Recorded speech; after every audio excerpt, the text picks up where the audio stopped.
में case take up हुआ तो दिल्ली पुलिस की तरफ से mister Tushar Mehta solicitor general appear हुए और उन्होंने अपीयर होते ही कहा कि जी क्योंकि कंप्लेंट्स से कॉग्निजेबल ऑफेंस डिस्क्लोज होता है इसलिए हमने फैसला किया है कि एफआईआर दर्ज आज ही कर ली जाएगी। तो कोर्ट ने उनका ये बयान रिकॉर्ड कर लिया। ये बयान देने के बाद तुषार मेहता जी ने कहा कि जी इस केस को डिस्पोज ऑफ कर दिया जाए क्योंकि ये एफआईआर चाहते थे, एफआईआर हो गई है। हमने इस बात का ऑब्जेक्शन किया क्योंकि कंप्लेंट 21 अप्रैल को दी थी और इंटरनली जो माइनर बच्ची है या जो दूसरी कंप्लेनेंट लड़कियां हैं उन सबको अप्रोच करने की कोशिश की गई। तो हमने कोर्ट में सील्ड कवर में वो एविडेंस भी दिया जिससे ये कोर्ट को अल्टीमेटली लगा कि इन कंप्लेनेंट लड़कियों को अप्रोच करने की कोशिश की जा रही है, इनकी आइडेंटिटी डिस्क्लोज करने की कोशिश की जा रही है। हमने कोर्ट में गुहार लगाई कि जी आप इस केस को डिस्पोज ऑफ ना करें, इसको पेंडिंग रखें और जो ये कंप्लेनेंट लड़कियां हैं इनको पुलिस प्रोटेक्शन दी जाए।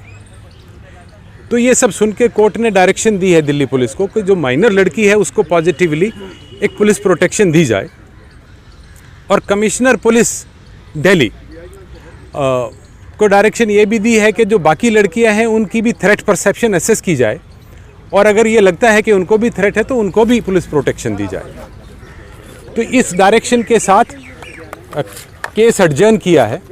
अगली डेट पे कोर्ट एग्जामिन करेगी कि दिल्ली पुलिस किस तरीके से इन्वेस्टिगेशन करती है इस केस। आपकी प्राथमिक जो मांग थी एफआईआर दर्ज होने की वो कंप्लीट हो गई, मतलब प्राथमिक प्रेयर थी वो जरूर पूरी हुई है, पर असली उद्देश्य ये है कि अक्यूज के खिलाफ एक्शन हो। सो हम भरोसा करते हैं, यकीन करते हैं पुलिस कुछ करेगी। उनका कहना है कि राजनीतिक मामला है, मैं फांसी लगा लूंगा। तमाम लोग, जो कोच था उसने भी यही कहा और ब्रिजभूषण सिंह शरण भी यही कह रहा है कि मेरे चरित्र को लेकर कोई किस तरह का। देखो ये अब इन्वेस्टिगेशन का मामला है। अभी आज के दिन प्रेमा फेसाई कंप्लेंट्स हैं, पुलिस इन्वेस्टिगेट करेगी, सच झूठ का पता चल जाएगा। सरकार की जो कमेटी थी उसकी जो फाइंडिंग थी उसको लेकर भी सरकार अड़िग है कि हम इस पर पूरा इन्वेस्टिगेट कर रहे थे, तो फिर इतनी जल्दी। देखो, कोई भी कॉग्निजेबल ऑफेंस को इन्वेस्टिगेट करने का अख्तियारात सिर्फ पुलिस को होता है, किसी सिविल ऑफिसर्स को, आईएएस ऑफिसर्स को नहीं होता है। ये ठीक है कि उन्होंने एक कमेटी जनवरी में कॉन्स्टिट्यूट की थी, कुछ रिपोर्ट भी उन्होंने बनाई है, पर वो रिपोर्ट अभी तक तो बाहर आई नहीं है। उस रिपोर्ट में क्या लिखा है क्या नहीं लिखा है, पर हमारा कहना ये है कि जब कोई अपराध हुआ है तो अपराध को इन्वेस्टिगेशन करने का काम सिर्फ पुलिस का है, ना कि कोई सिविल ऑफिसर्स का। अच्छा, एफआईआर दर्ज होगी तो अब ये धरना खत्म हो जाएगा? ये आपको खिलाड़ी बता पाएंगे धरना खत्म होगा कि नहीं होगा, पर उनकी डिमांड अक्यूज के खिलाफ एक्शन है। अभी सिर्फ कागजी कार्रवाई है एफआईआर तक।